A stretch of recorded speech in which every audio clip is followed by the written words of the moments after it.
Oh, man. Oh, wait. Did that scream call in any demons? I really hope that it didn't. Okay, so I'm updating my theory.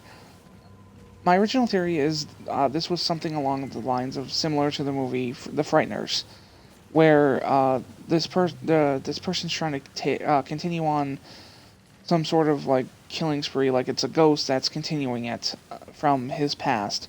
But now I think the Bell Killer actually might have some sort of contract with a demon or the devil or something, and he needs to get enough souls or whatever, enough murders. Because he's talking about a contract, but no one knows what they're talking about for a contract.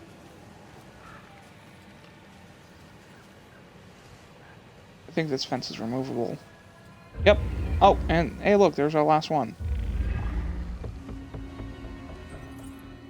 Sure, let's recall the I've always been flashback. a kleptomaniac. It's not that I was lazy or anything, I was just bored. Stolen goods were always more interesting to me. I could just look at whatever it was and relive the exciting memory of the theft itself. Sometimes I was worried that I'd get caught. Other times I was riding an adrenaline rush. But it wasn't until the last thing I ever stole that I truly felt afraid. I remember it like it was yesterday, despite the years I've been trying to forget it. I'll continue with my theory after this. My friends and I snuck into a graveyard to drink a few beers like we normally did on a boring weeknight. We headed for our usual spot, an old run-down mausoleum. Only this time it was locked. It seemed someone had finally taken an interest in the dead guy it belonged to and didn't appreciate us partying there. So we split up and went looking for a new place. Finally, I found another mausoleum. One of its walls had begun to crumble away, but I squeezed through. The inside looked the same as all the others, except for one thing. Lying there on top of the central tomb was a dusty frame that contained a wreath made of elaborately braided rope. Knowing that antiques were valuable, I took it. I figured I'd wait a week before selling it in case anyone reported it stolen. So when I got home, I hid it at the top of my closet and went to sleep. That night, I had horrible nightmares of a dead-faced hag with rotting flesh. No matter how many times I woke up, she always found her way back into my dreams. Over the next few days, the nightmares got worse. I'd wake up only to find clumps of my hair missing and my scalp bleeding. I chalked it up to stress and feelings of guilt about stealing from the graveyard. So the next day I went to a pawn shop to sell the wreath and be done with it. I could feel a shiver run down my spine when the pawnbroker informed me that the wreath wasn't made from a rope at all. It was actually made from the human hair of a deceased loved one, as was customary in the late 1800s. I wanted the nightmares to stop, so I sold it to him. Unfortunately, it didn't work that way. Now, I spend my time trying to track it down, hoping to return it so I can finally get some sleep.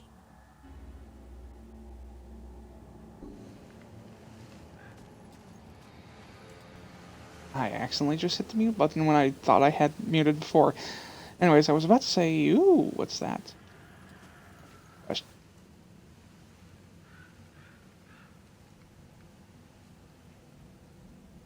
I don't know if I want to continue with this. This is just wrong. You deserve this. Um, is that the doctor? I can't tell. You must have been a real scumbag. Actually, I was a war hero once. At least that's what I told people. I'm guessing there's more to the story. Let's just say I embellished on a few bloody stories I overheard in the barracks and made them my own. The next thing I know, people are calling me a hero. How'd you wind up here? I tried to kill the man who threatened to expose me. I knew he was a lush, so I bought a flask and filled it with booze and rat poison. I don't know how, but he found out. The flask was supposed to be a gift. But before I could give it to him, he broke into my place with a few friends and beat me within an inch of my life. I'm guessing this is the last inch. I just wish I could have actually saved some lives. It felt good to be called a hero. Oh! Okay. That flask has brought nothing but trouble. Okay, this proved my theory. You're the grandfather to, I'll be right back. Where are you? No. No. College boy, no.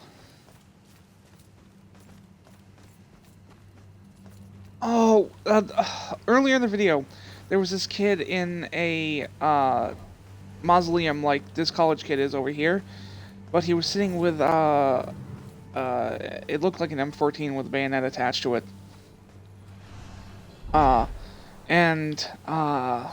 He mentioned how he died by, it was an accident of how he died. He died after, finding his grandfather's stuff in the attic. Everyone thought his grandfather was, he thought his grandfather was a hero and all this.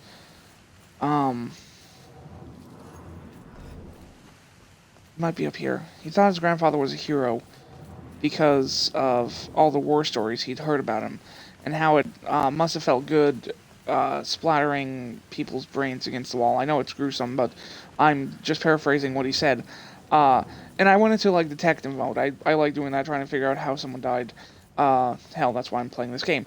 But he had no markings on his body of how he died. Like how I have these bullet holes in my back, or how the girl that I was looking for in this case was like all water ridden and had water pouring out of her. She died by drowning. Take a second so I can figure out where I am. Oh, I had to go up there. Did I come from there? But I mentioned that he said he took a sip out of his grandfather's flask. I was like, there was something in the flask, and that literally just confirmed what I said.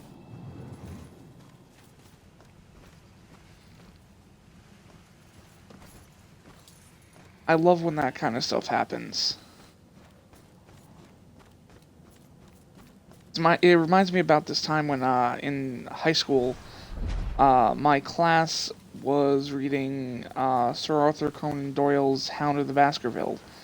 Well, is this where I wanted to go? Did I have to come back this way?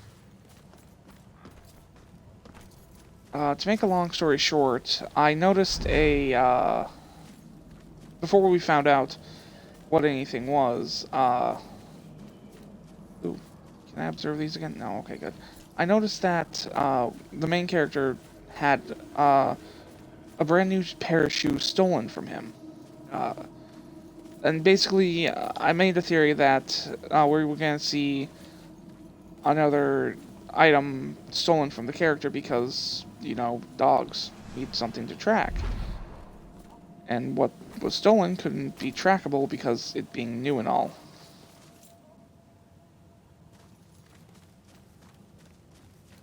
Oh, I really hope I can find that.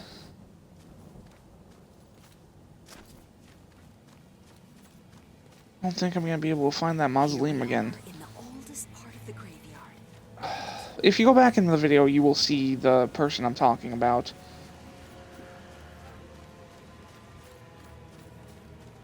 Oh, it's just gonna bug me now.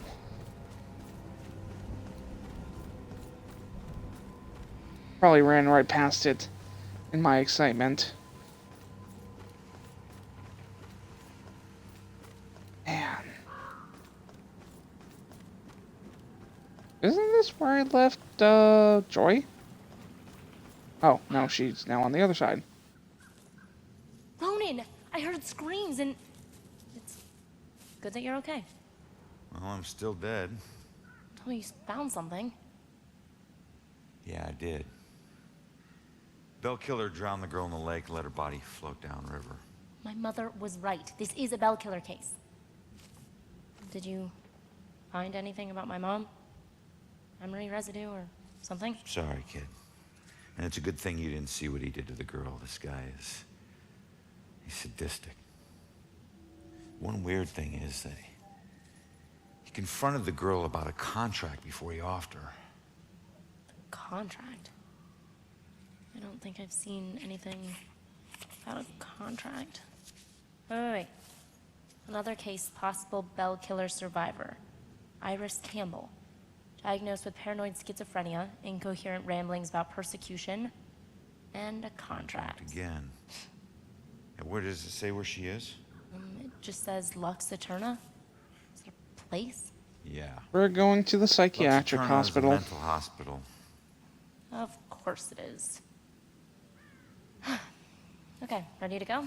Actually, go on ahead. I need to visit someone here.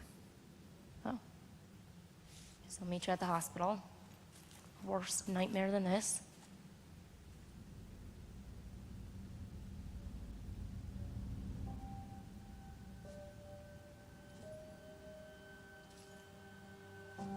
So, we'll be together soon.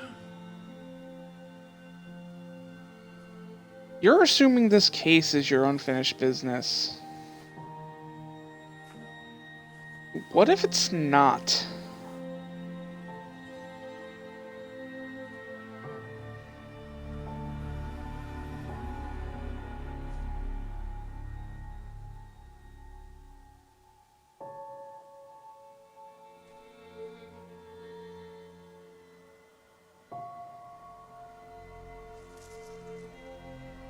June 7th, something.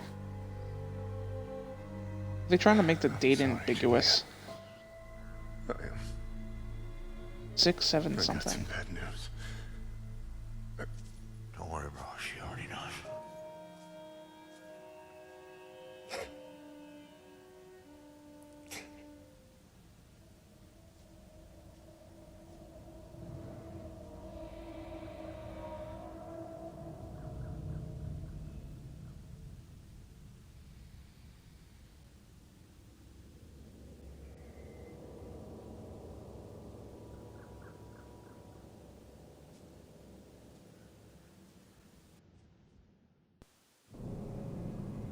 Okay, this brings us to the end of this episode. If you have been watching from the beginning, investigation, possible bill.